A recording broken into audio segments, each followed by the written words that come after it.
লাগে আৰু সেই কথাকেইটা তেওঁলোকক লগত কৈ পঠাব লাগে, শিকাই পঠাব লাগে যে অনাগত যিটো ভাষাৰ অসমীয়া ভাষাৰ লোকপিয়ল আহিব, মানে ভাষাৰ লোকপিয়ল আহিব, অসমৰ মাতৃভাষা কি, সেই ক্ষেত্ৰত মিয়াসকলক যেতিয়া আমি উজনি অসমৰ পৰা খেদাম তেতিয়া তেওঁলোকক কৈ পঠাব লাগে যেতিয়া মাতৃভাষাৰ লোকপিয়ল আহিব তেতিয়ালৈকে কিন্তু তেতিয়া কিন্তু আপোনালোকে কোনো যাতে অসমীয়া ভাষা নিজৰ মাতৃভাষা বুলি পৰিচয় নিদিব, বেলেগ ভাষাক দিয়ক আপোনালোকে, আমাৰ মেটাৰ নাই, কিন্তু যেতিয়া আপোনালোকক আমি অসমৰ নহয় বুলি, অসমীয়া নহয় বুলি খেদিছো তেতিয়া কিন্তু আপোনালোকে অসমীয়া ভাষাৰ অংশীদাৰ নহয় বুলি তেওঁলোকক সেই কথাষাৰ শিকাই পঠাব লাগে।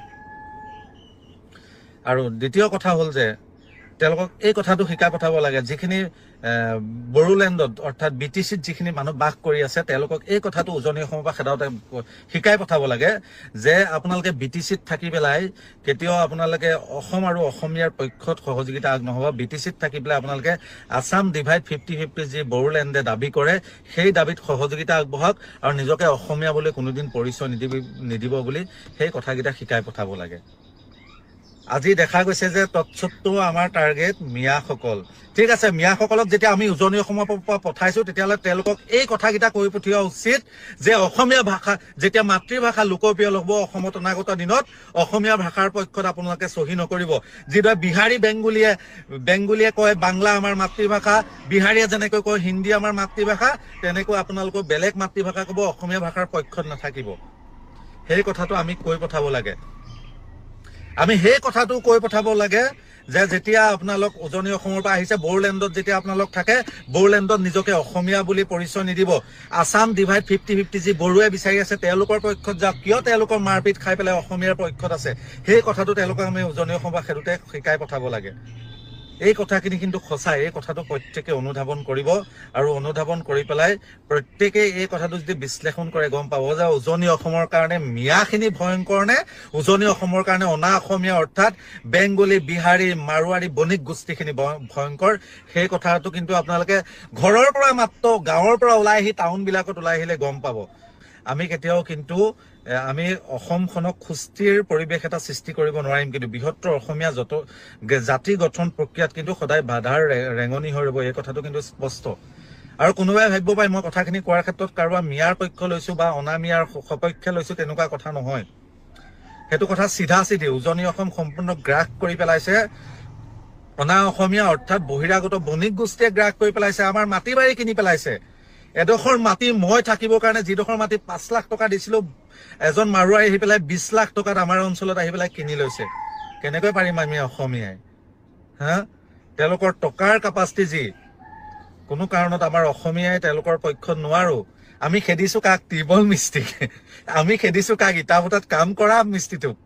আমি খেদিছো কাক? নিজৰ পৰিয়াল পোহপাল দিবৰ কাৰণে, যেনে তেনে পৰিয়ালকেইটা পোহপাল দি চলিবৰ কাৰণে নামনি অসমৰ পৰা নিজৰ ঘৰ মাটি বাৰী এৰি পেলাই উজনি অসমত গৈ পেলাই কাৰোবাৰ ঘৰত লেবাৰ, কাৰোবাৰ ঘৰত মেটৰ, কাৰোবাৰ ঘৰত চাকৰৰ কাম কৰি থকা সেই লেবাৰ মাটি বাৰী কিনি পেলাই সম্পূৰ্ণ নগৰবিলাক লৈ লৈছে, দামী দামী নেশ্যনেল হাইৱে, ৰাষ্ট্ৰীয় ঘাইপথৰ কাৰণৰ সম্পত্তিবিলাক লৈ লৈছে। তেওঁলোকৰ ওপৰত আমাৰ চকু নাই। তেওঁলোকে ভুল কৰিলেও পিছদিনাখন কিবা এটা ডনেশ্যন দি পেলাই ৰাজহুৱাভাৱে ক্ষমা বিচাৰিলে তেওঁলোক আমাৰ জাতি ভাই হৈ যায়, তেওঁলোক আমাৰ হেৰি হৈ যায়। কিন্তু আজি যে সেই দুখীয়া নিচলাৰ কাৰণে তেওঁলোক আমাৰ চকুত পৰে, নহয় জানো? এই কথাখিনি কিন্তু আমি প্ৰত্যেকে বিশ্লেষণ কৰাৰ প্ৰয়োজন। অনাগত দিনত অসমখন শক্তিশালী ৰূপত ৰাখিবৰ কাৰণে, অসমখন ঐক্যবদ্ধ ৰূপত ৰাখিবৰ কাৰণে কিন্তু আমি কোনোবা জনগোষ্ঠীক যিসকলে নিজকে সদায় লাঞ্ছিত, বঞ্চিত, প্ৰবঞ্চিত হৈ পেলাই অসমীয়া বুলি পৰিচয় দি আছে, তেওঁলোকক কিন্তু যদি আমি খেদাৰ চিন্তা কৰোঁ, তেওঁলোকক যদি আমি সদায় যদি এনেকুৱা ধৰণৰ প্ৰবঞ্চনা কৰি থাকোঁ, কিন্তু তেতিয়া কিন্তু মই ভাবোঁ বৃহত্তৰ অসমীয়া জাতিৰ গঠন প্ৰক্ৰিয়াটো সম্পূৰ্ণ বহিৰাগত অনা অসমীয়া বণিক গোষ্ঠীয়ে লৈ পেলাব। কেলে লৈ পেলাব? বণিক গোষ্ঠী সদায় অৰ্থনৈতিকভাৱে শক্তিশালী, মনত ৰাখিব। কিন্তু অনাগত দিনত চাব অসমীয়া ভাষাটো অসমৰ পৰা হেৰাই যাব। তেওঁলোকক যদি আমি উচতাই থাকোঁ, তেওঁলোকে বেলেগ ভাষাৰ পক্ষত গ'লে কিন্তু অসমখন অসমীয়া ভাষা অসমৰ মূল ভাষা হৈ নাথাকিব। কিন্তু তেওঁলোকক যদি আমি সদায় এনেকৈ উচতাই থাকোঁ, নহয় বড়োলেণ্ড ল'বলৈ বেছি সময় নালাগে। আছাম ডিভাইড যে অসমৰ যে ৱালত লিখি আছে আছাম ডিভাইড 50-50 তৎকালীনভাৱে পাই যাব, আপুনি মই পাত্তাই নাপাব। মাত্ৰ আমি যদি তেওঁলোকৰ সদায় বিৰোধিতা কৰি থাকোঁ নহয়, অসম নাগালেণ্ডৰ সীমান্তত যিসকলে AK-47 লগত শিলগুটি লৈ পেলাই প্ৰতিদ্বন্দ্বিতা কৰি আছে আৰু AK-47 উভতাই পেলাই নাগালেণ্ডলৈ পঠাই দিছে। কিন্তু যদি সেইসকলক সদায় যদি ওচৰাই থাকো নহয়, লাষ্টত তেওঁলোকে সেইবিলাক জেগা এৰি আহিব, লাষ্টত নগাই গোটেই অসমখন কিন্তু আগ্ৰাসন কৰি ল'ব। সেই কথাটো কিন্তু মনত ৰখা উচিত।